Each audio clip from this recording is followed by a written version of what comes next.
Contohnya yang benda-benda. Benda yang paling kita senangi. Iya, boleh Ibu. Mengapa tuh jangan Bu? Kebukaan. Yang berharga. Kemudian Ibu ingin titipkan ke orang. Ini benda yang paling berharga, yang paling Ibu cintai, yang paling Ibu sukai. Kemudian suatu waktu karena Ibu nggak bisa jaganya atau mau pergi, kemudian benda itu Ibu titipkan ke orang. Kira-kira kalau benda yang Ibu paling cintai, paling Ibu sukai, bisa di sembarang orang atau orang pilihan Ibu menitipkannya? Orang pilihan. Orang pilihan. Gak mau sembarangan orang kita titipkan benda yang kita punya, dan itulah suatu benda yang berharga yang kita punya.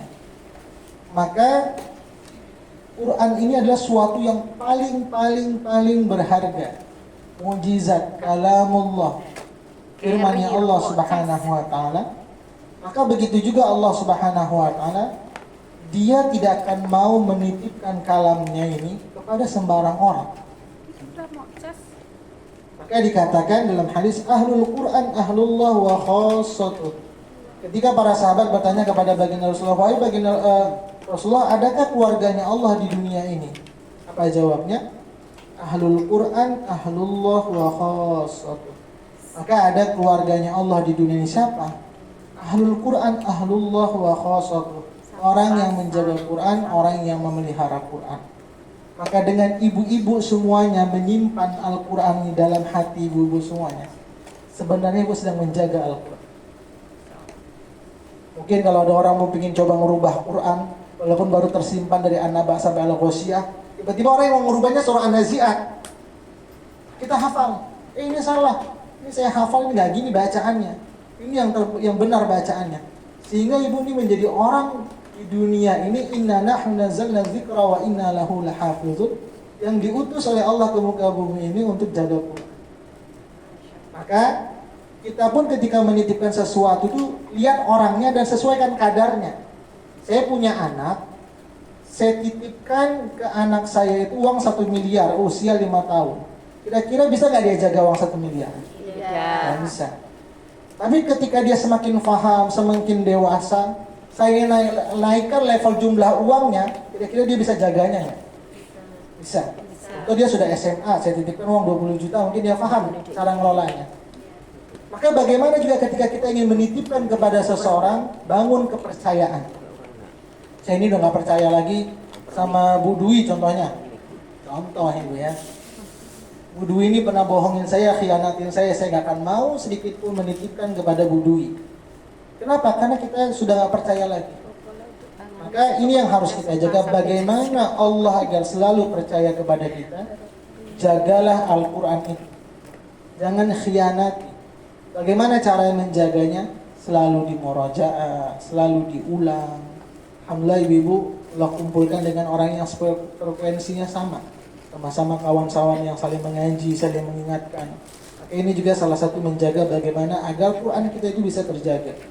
Biasanya orang, ibu kalau di pesantren itu yang masuk jurusan tahfiz, ketika keluar dari pesantren, sudah keluar dari komunitasnya, lingkungannya sudah berbeda, itu Qurannya jarang bisa terpelihara. Maka bagaimana dengan kesibukan ibu-ibu yang berbagai macam mungkin dikerjakan di Hong Kong ini, maka salah satu merawat Quran itu tetap terjaga, tetaplah berada di komunitas Quran. Maka berikutnya, jangan cukup Allah titipkan kepercayaan dari An-Naba sampai Al-Ghasyiyah saja, tapi tambah lagi kepercayaan Allah. Ya Allah, kalau sekarang Engkau percaya kepadaku menitipkan Quran dalam hatiku dari An-Naba sampai Al-Ghasyiyah, saya ingin tahun depan ya Allah Engkau lebih percaya lagi dari An-Naba sampai surah An-Nas. Amin. Ya Allah, nggak cukup itu, saya ingin tambah lagi, bukan itu Al-Fatihah sampai An-Nas gitu ya, 30 juz. Amin. Nggak ada yang nggak mungkin Ibu. Jadi bangun kepercayaan Allah. Bagaimana cara membangunnya? Semangat menambah hafalan, semangat murojaah, jangan pantang menyerah. Allah, saya nggak mampu, banyak kerjaan. Itu nggak jadi alasan. Karena ketika Allah mudahkan, Allah yang menitipkan Quran itu dalam hati kita. Ya, insyaallah ibu-ibu semua ya, semangat ya. Insyaallah ini kita baru setengah juz. Gak ada yang nggak mungkin. Mungkin ibu sama-sama di teman-teman banyak di luaran sana, tapi ibu bisa istiqomah, mengaji setelah hafalan itu masya Allah luar biasa. Kadang tetangga saya pun juga heran gitu. karena ibu-ibu yang bisa ngafal Quran, namanya nggak kerja. Termasuk ibu-ibu yang di rumah saya. Itu ibu-ibunya kok tiap hari ngaji nggak bosan ya? Kan tiap hari ngaji Burini tahu. Kayaknya ibu-ibunya nggak ada kerja. Ada kerja, mereka punya suami, punya anak, banyak urusan dikerjain. Saya bilang karena mereka meluangkan waktulah mereka itu bisa. Waktunya sama 24 jam, tapi sebagian orang nggak meluangkan waktu untuk. Maka bersyukur ibu-ibu semuanya, Allah kasih rizki bisa baca Quran. Allah kasih rizki punya waktu untuk Quran. Karena waktu setiap orang punya masa yang sama 24 jam, tapi dalam rizki Quran mereka banyak yang nggak punya. Mudah-mudahan Allah jaga kita, Allah istiqomahkan kita. Kita jaga kepercayaan Allah yang sudah Allah titipkan dalam hati kita dari surah An-Naba sampai Al-Ghasyiyah. Kalau Pak Jokowi, Pak Prabowo titipkan sesuatu benda, ibu senang. Wah, presiden percaya sama saya. Kalau saya mungkin orang biasa, nggak dikenal orang. Tapi kalau orang terkenal, coba, presiden nitipkan barangnya di rumah saya. Mungkin orang kalau ibu cerita, hebat ya Pak Prabowo titipkan sesuatu ke rumah ibu. Padahal kita ini orang nggak masyarakat biasa. Ini Allah yang nitipkan kalamnya dalam hati kita. Bayangkan ibu, Sang Pencipta menitipkan kalamnya dalam hati kita. Kalau orang terpandang bupati, Pak Camat, Pak Kades nitipkan segala sesuatu aja, kita ngomong ke tetangga seneng. Apalagi kita nitipkan anak kita kepada kiai yang masyhur. Anak saya itu saya titipkan kepada kiai yang terkenal. Kalau kita sebutkan kiai yang nggak terkenal, mungkin orang, kiai siapa tuh ya? Oh iya itu ibu itu nitipkan anaknya kepada kiai ini, semua kenal orang. Kita pun merasa bangga.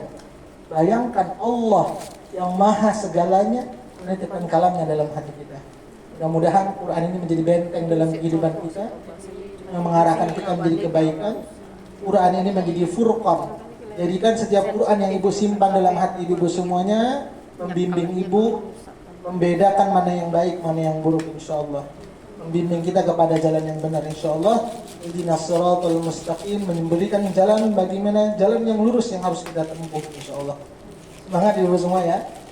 Insyaallah kita semangat, tetap istiqomah, terutama juga untuk Burini yang menghandle semuanya. Mungkin kalau saya bisa memantau setiap hari saya juga nggak mampu. Mudah-mudahan ini jadi amal jariahnya Burini. Karena kadang Burini gimana, saya selalu tanya-tanya ke Burini yang sudah diganggu jadinya. Sampai istri saya, oh ini ada Burini nih, karena saya sambil nyetir handphone taruh di ini Burini nih lagi WhatsApp.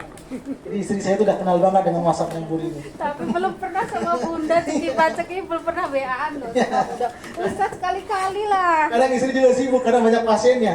Sekali-kali Boleh, kita boleh. call gitu Boleh, ya. boleh. Pengen sama itu ngobrol sama Bunda. Jadi kadang itu istri saya, ini ada WhatsApp dari Burini nih jadwal ngaji.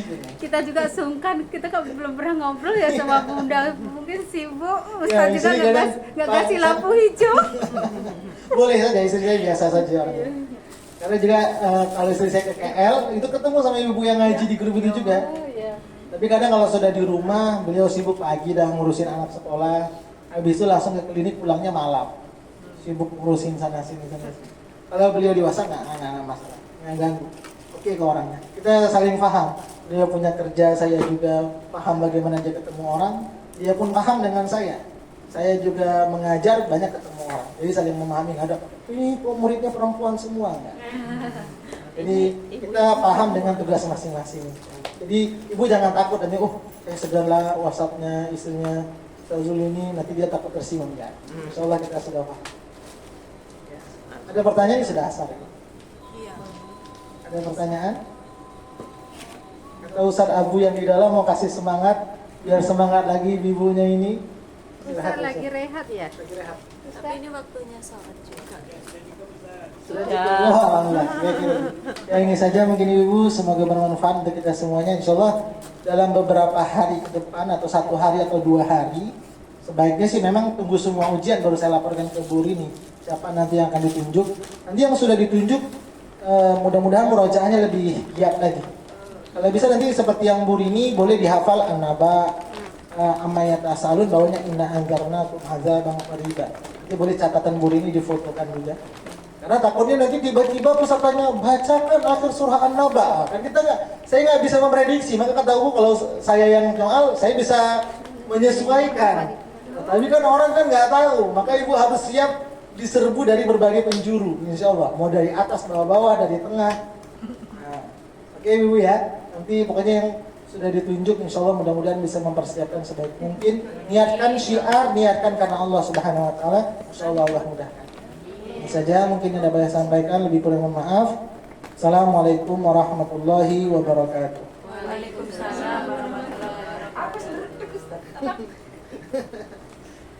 Aku lebih memantau Semakin ramai, berat. semakin